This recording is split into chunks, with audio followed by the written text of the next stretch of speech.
or websites or accounts. I suggest him to have account in Facebook, not accounts like page. Like we have known many and many accounts, so I suggest him to have account in each and everything whatever we have learned now, so that people may be aware through online how many what what is happening in the present society, not taking a LIC policy. That means he has to post a thing what has happened in the real life of a person.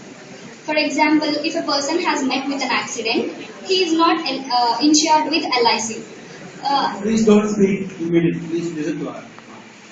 So I suggest him to post a video or article about him, that if he had taken a LIC insurance policy, how much he would have benefited, so that people will be aware of knowing how much important a LIC policy is.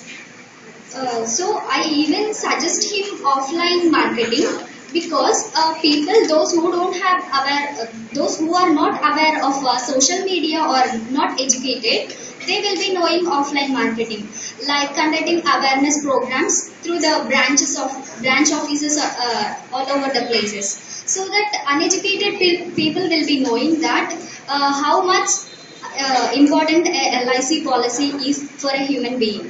Thank you.